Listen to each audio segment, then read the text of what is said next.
बिस्मिल्लाहिर्रहमानिर्रहीम। जी स्टूडेंट्स, हमारे previous lectures integration के बारे में चल रहे थे। हम उसी को आगे कंटिन्यूस करते हुए जो हमारा लास्ट लेक्चर था, जो प्रीवियस लेक्चर था, उसमें हमने इंटीग्रेशन बाय पार्ट्स के बारे में डिस्कस किया। मैंने उस लेक्चर में कोशिश की कि आपको इंटीग्रेशन बाय पार्ट्स के तमाम फार्मूले करवा दें। यहाँ मैं आपको एक दोबारा इंटीग्रेशन बाय पार्ट्स में जो चीज़ें रह गई थी कोशिश करूँगा इसमें कवर करूँ, और साथ आपको पार्शियल फ्रैक्शन के बारे में बताऊँ, और ये भी बताऊँ कि पार्शियल फ्रैक्शन का इंटीग्रेशन में क्या रोल है।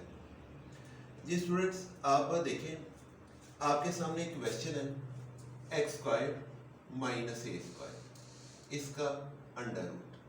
चलो ऐसे कर लेते हैं, ए स्क्वायर माइनस एक्स स्क्वायर, जरा सिंपल लिख देता हूँ आपको ताकि आपको समझ अच्छी तरह आ जाए। ये आपके पास एक क्वेश्चन है, मैं आपसे ये कहूँ कि आप इस क्वेश्चन को हल करें। डेफिनेटली मैंने आपको 3 फॉर्म्स लिख कर दी हैं कि उन 3 फॉर्म्स में से कोई एक फॉर्म भी हमारे सामने आ जाए तो हम इसको बाय सब्स्टिट्यूशन मेथड करते हैं। अब मैं इंटीग्रेशन के सब्स्टिट्यूशन मेथड और बाय पार्ट्स को आपको दोनों को मिक्स करके बताने की कोशिश करूंगा ताकि आप दोनों तरीकों से एक क्वेश्चन को हल करने के काबिल हो सके। जी स्टूडेंट्स, देखिए बेसिकली ये क्वेश्चन जो है ये इंटीग्रेशन बाय सब्स्टिट्यूशन की मदद से भी हल हो सकता है, लेकिन इसी क्वेश्चन को मैं इंटीग्रेशन बाय पार्ट्स की मदद से भी हल करूंगा। जी देखिए क्या करना चाहिए। सबसे पहली बात ये है, अगर मैं इसको सब्स्टिट्यूशन की मेथड से हल करता हूं तो मुझे यहाँ x की जगह a sin थीटा पुट करना पड़ेगा। मैं दोनों मेथड से करके देता हूँ क्वेश्चन ताकि हम दोनों को अच्छी तरह समझ सकें। यहाँ क्या करेंगे, put x is equal to a sin theta, because आपको मैंने 3 फॉर्म्स बताई हुई हैं कि उन 3 फॉर्म्स में से कोई एक फॉर्म आ जाए तो हम उसको इस तरह करते हैं।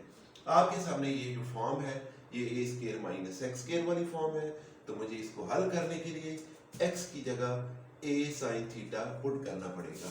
अब देखिए यहाँ आप इसका डिफरेंशियल लिखे तो ये आएगा a into cos theta into D theta.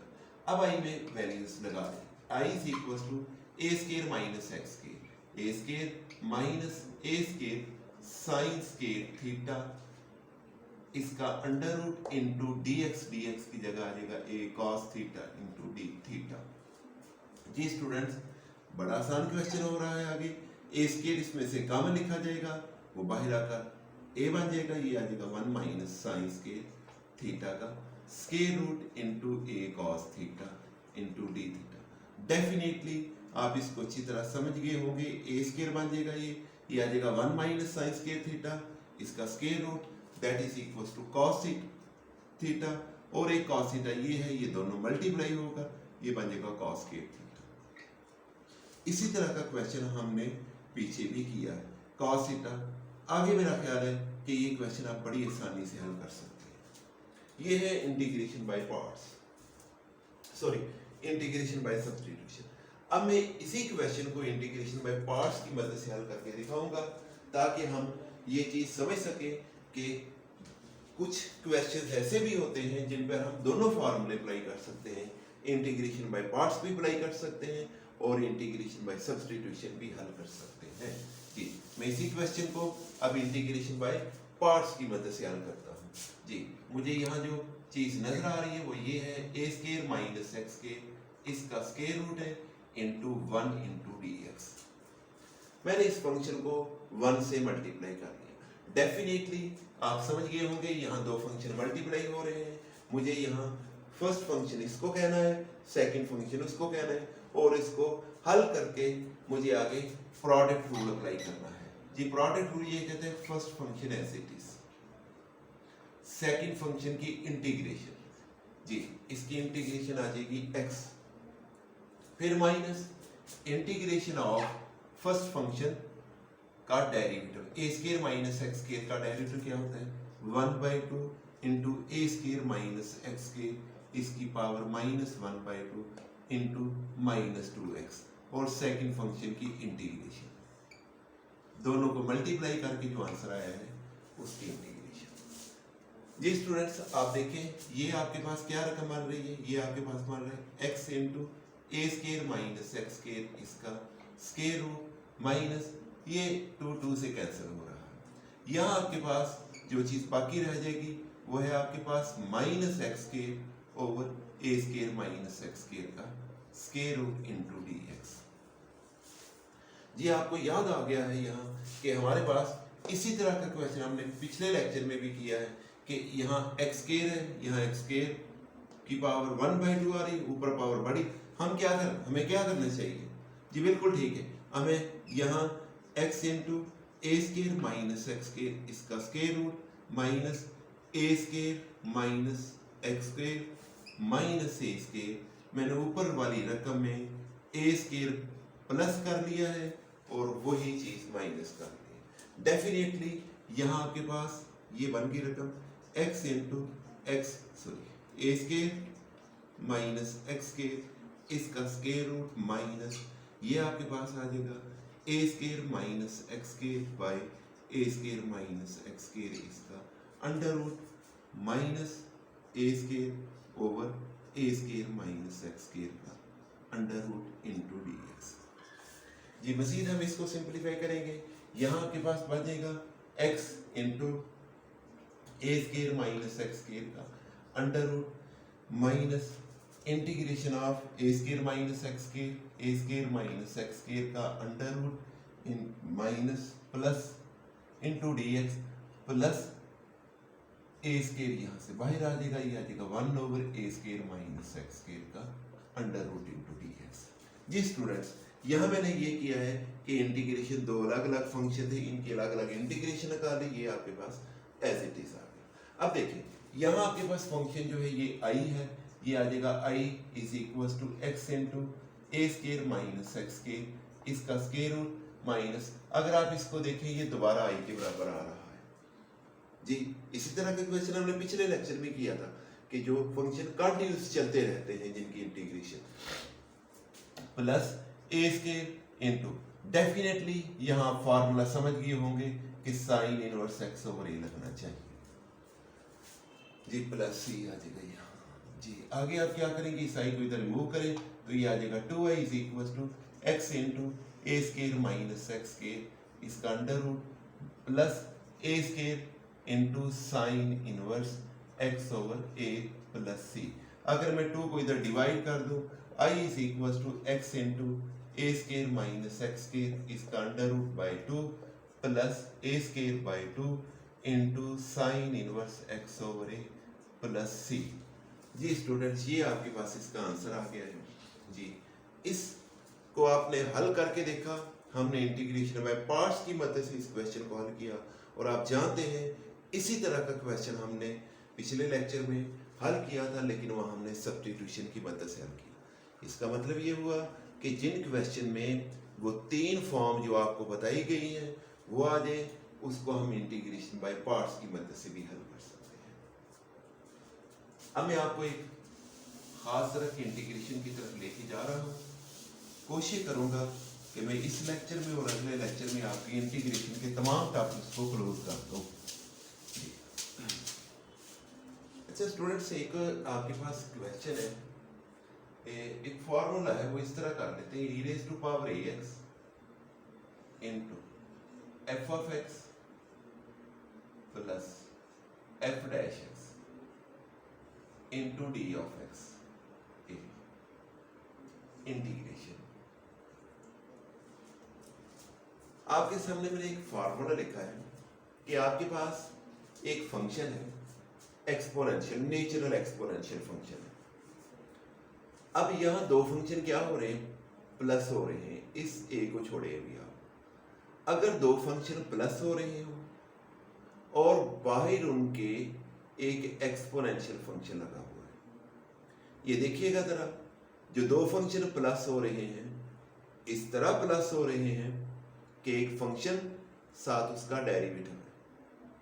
अगर दो फंक्शन इस तरह प्लस हो रहे हो कि एक फंक्शन साथ उसका डेरिवेटिव और जो एक्सपोनेंशियल फंक्शन की पावर है, ये देखिए एक्सपोनेंशियल फंक्शन की पावर है यहाँ ax, उसका डेरिवेटिव फंक्शन के साथ मल्टीप्लाई हो रहा हो तो इसकी इंटीग्रेशन हमेशा क्या होती है, एक्सपोनेंशियल फंक्शन इनटू फंक्शन।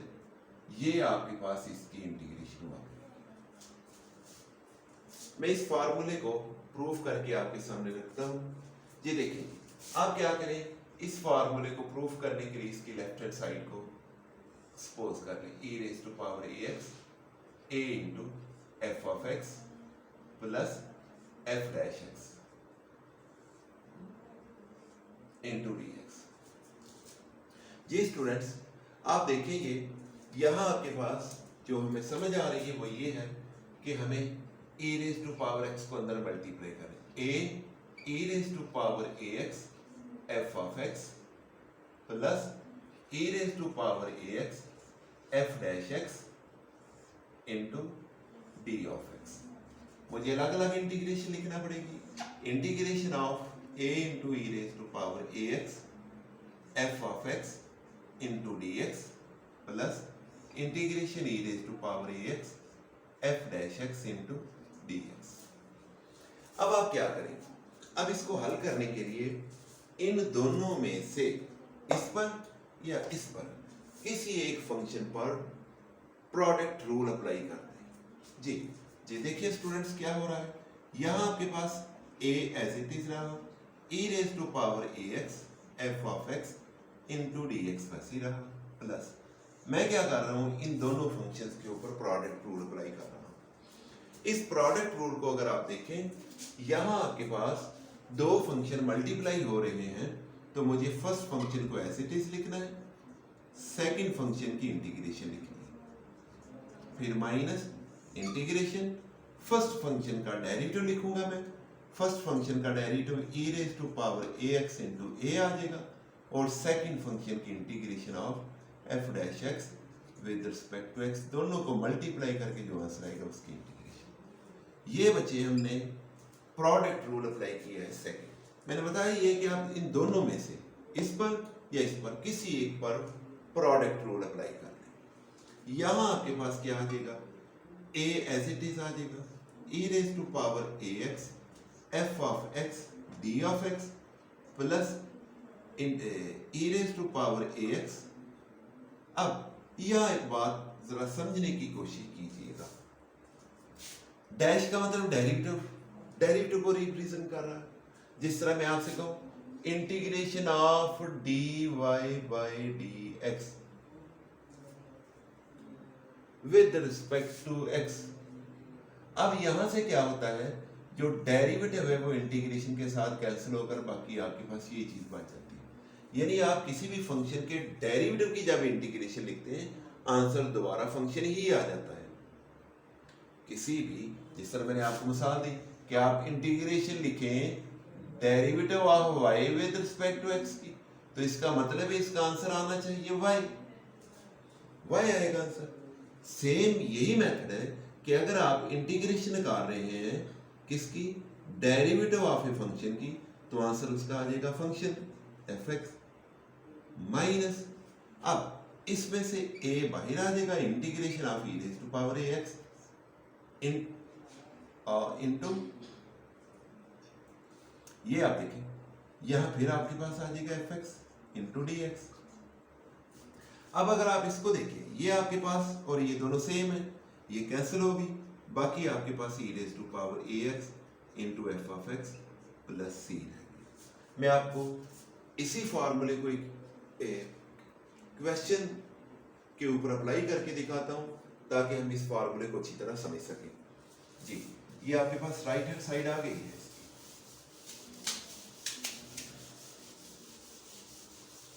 जी, आपसे कहा जाए कि sine of x to sine of x plus cos of x into e raise to power 2x, इसकी इंटीग्रेशन फाइंड करें।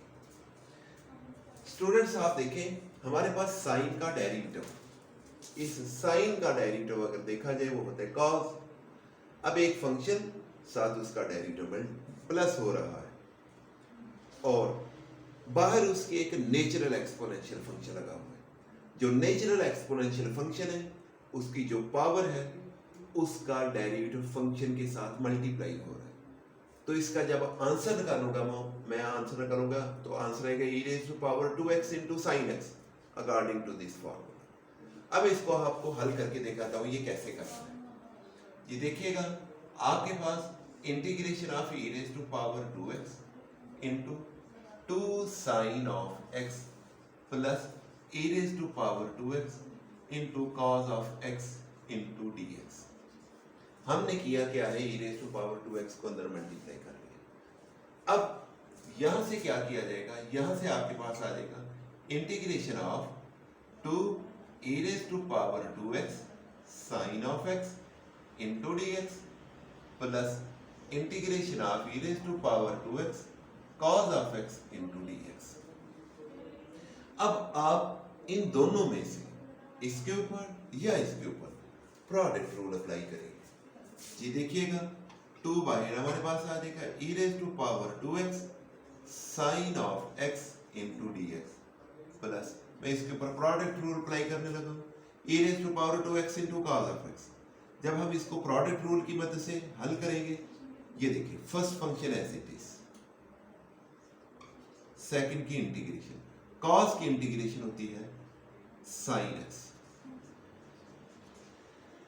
Minus integration of first function का derivative e raised to power 2x into 2 second की integration sin of x into dx।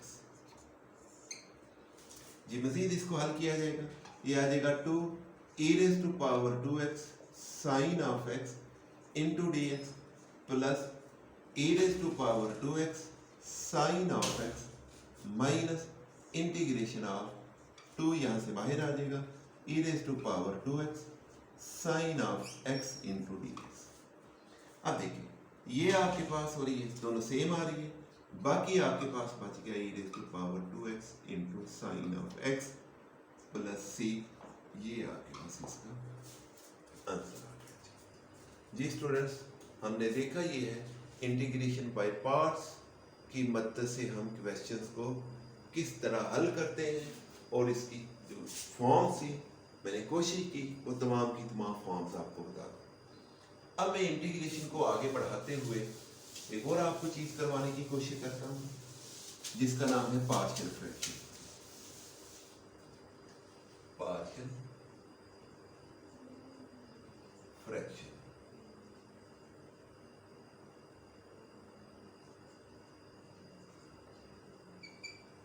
जी मैं थोड़ा सा partial fraction के बारे में आपको बताऊंगा, फिर इसके बाद में पार्शियल फ्रैक्शन की एप्लीकेशन के बारे में बताऊंगा कि पार्शियल फ्रैक्शन कहाँ अप्लाई होती है। जी स्टूडेंट्स, आप देखें पार्शियल फ्रैक्शन एक, इसको समझने से पहले मैं आपको फ्रैक्शन के बारे में बताना बहुत ज़रूरी समझता हूँ। फ्रैक्शन क्या होता है? कोई रकम भी जो बटे में ओवर में लिखी जाए उसको फ्रैक्शन बोलते हैं। जिस तरह आपके सामने बेशुमार रकमें होती हैं, जिस तरह मैं आपके सामने x plus 2 over x square plus 3x plus 7, ये आपके पास एक फ्रैक्शन है। मैं आपके सामने एक और स्टेटमेंट लिखता हूँ x square plus 2x plus 7 over x square plus 9x plus 3, ये आपके पास एक फ्रैक्शन है जी। इस तरह आपके पास x की power 3 plus 2 x square plus 3 over x square plus x plus 1 into x minus 1। मैंने आपके सामने चंद फ्रैक्शंस की एग्जाम लिखी है। ये तमाम की तमाम रकमें फ्रैक्शन है। जिस तरह आपके पास आपने ये भी पढ़ा होगा 1/2, ये भी एक फ्रैक्शन है। लेकिन इन फ्रैक्शन और इस फ्रैक्शन में फ़र्क क्या है? ये आपके पास जो फ्रैक्शन है ये रियल नंबर पर मुश्तमिल है। 1 भी रियल है, 2 भी रियल है, ये रियल फ्रैक्शन कहलाते हैं, जो कि हम छोटी क्लासेस में पढ़ते रहे हैं ये। लेकिन ये जो आपके सामने मैंने फ्रैक्शन लिखे हैं, इसमें आपके पास अलजेब्रिक रकमें आ रही हैं, अलजेब्रिक एक्सप्रेशंस आ रही हैं। इसी वजह से इनको बोलेंगे अलजेब्रिक फ्रैक्शंस। हम अलजेब्रिक फ्रैक्शंस के बारे में ही जब हमारी बात होगी तो अलजेब्रिक फ्रैक्शन के बारे में ही बात करेंगे।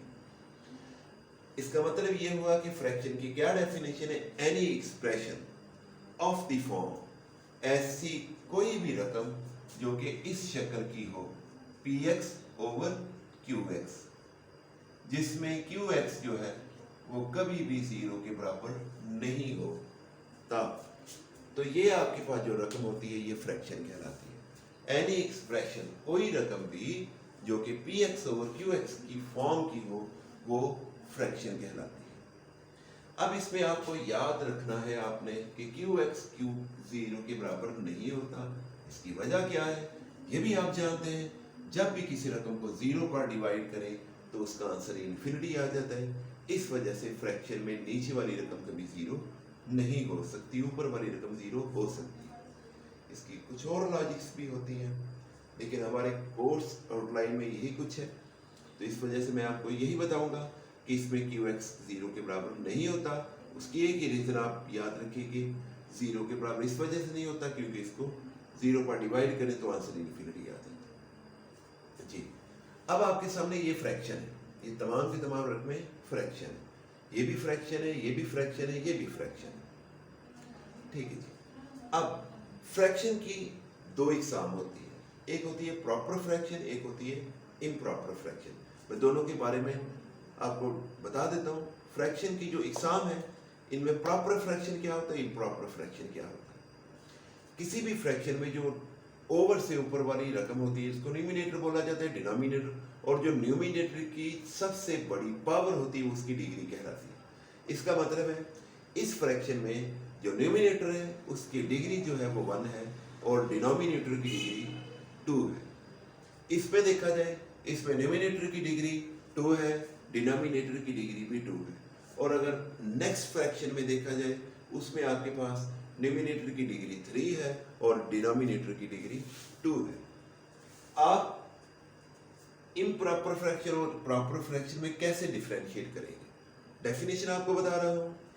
अगर किसी भी फ्रैक्शन में if the degree of the numerator is less than the degree of the denominator, such fraction is called proper fraction.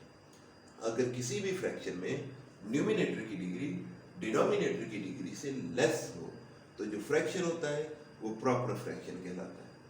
अब इम्प्रॉपर फ्रैक्शन क्या होगा, if the degree of the numerator is less than if the degree of the numerator is greater than or equal to, ये देखिए ये दोनों fraction, इसमें numerator की degree 3 है, इसमें न्यूमिनेटर की डिग्री 2 है, इसमें न्यूमिनेटर की डिग्री इस डिनोमिनेटर की डिग्री से बड़ी है, इसमें न्यूमिनेटर की डिग्री डिनोमिनेटर की डिग्री के बराबर है।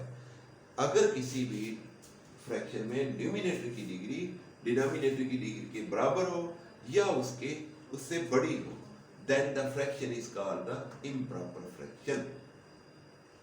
इंटीग्रेशन में आपको मैंने बताया हुआ है कि इम्प्रॉपर फ्रैक्शन का वजूद नहीं होना चाहिए, फ्रैक्शन प्रॉपर होना चाहिए, देन हम उसकी इंटीग्रेशन फाइंड कर सकते हैं। अगर वो इम्प्रॉपर है तो पहले इसको प्रॉपर में चेंज करेंगे, देन उसकी इंटीग्रेशन फाइंड करेंगे। अब मैं आपको पार्शियल फ्रैक्शन की तरफ लेके आ रहा हूं। पार्शियल फ्रैक्शन क्या होती है, आपने एक चीज बड़ी अच्छी तरह बचपन में पढ़ी होगी, x+1 + 2 / x+3। आपसे कहा जाए कि ये दो फ्रैक्शन है, इन दोनों फ्रैक्शन को ऐड करें, डेफिनेटली आप कहेंगे हम इसका एलसीएम लिखेंगे। बिल्कुल ठीक है, एलसीएम लिखना चाहिए हमें। x+1 × x+2 x+3, ये एलसीएम आ गया इसका। यहां आ जाएगा x+3 + 2 × x+1, x+3 + 2x+2 over x+1 × x+3, multiply भी किया जा सकता है। 3x + 5 over x+1 × x+3। जी स्टूडेंट्स देखिएगा, आपके पास यहाँ दो फ्रैक्शन थे, इनको जब आपने हल किया तो आपके पास आंसर एक सिंगल फ्रैक्शन आ गया। दो या दो से ज्यादा फ्रैक्शन को, दो या दो से ज्यादा फ्रैक्शन अगर वो प्लस माइनस हो रहे हैं, अगर दो या दो से ज्यादा फ्रैक्शन प्लस माइनस हो रहे हो, उनको हल करके एक सिंगल फ्रैक्शन में चेंज किया जा सकता है। जिस मेथड से हम हल कर रहे हैं वो है एलसीएम। एलसीएम लेकर हम हल कर रहे हैं। अब देखिए, अब हमारे पास एक फ्रैक्शन दिया हुआ है, पहले दो या दो से ज्यादा फ्रैक्शन दिए थे, एक सिंगल फ्रैक्शन में चेंज किया। जिस प्रोसेस से चेंज किया that process is called LCM. अब हमारे पास एक सिंगल फ्रैक्शन है, आपसे ये कहा जाए कि ये किन दो फ्रैक्शन या दो से ज्यादा फ्रैक्शन को ऐड करके आया है, उन दो या दो से ज्यादा फ्रैक्शन को तलाश करना। देखिए, आपको याद होगा कि ये फ्रैक्शन इन दो फ्रैक्शंस को ऐड करके आया था। किसी सिंगल फ्रैक्शन को दो या दो से ज्यादा फ्रैक्शन में तब्दील करना, that is called the partial fraction. और जिस प्रोसेस से ये किया जाता है that is called partial fraction resolution. अब इसका फायदा क्या होता है, ये इंशाल्लाह ताला मैं आपको नेक्स्ट लेक्चर में बताऊंगा कि पार्शियल फ्रैक्शन कहाँ काम आते हैं और ये कैसे हमें पता चलता है कि हम यहाँ 1 लिखेंगे, यहाँ 2 लिखेंगे, यहाँ अप टू सो ये कैसे लिखा जाता है, ये इंशाल्लाह ताला हम नेक्स्ट लेक्चर में डिस्कस करेंगे। ये हमारा इंशाल्लाह ताला नेक्स्ट लेक्चर जो होगा वो इंटीग्रेशन का। मैं उम्मीद करता हूँ कि उस लेक्चर में आपको सारा कुछ ख़त्म करवा के आपको इंटीग्रेशन के बारे में सारा कुछ बता दूँ ताकि हमारी इंटीग्रेशन का टॉपिक कंप्लीट हो जाए। बाकी इंशाल्लाह ताला नेक्स्ट लेक्चर में हम डिस्कस करेंगे। Thank you very much.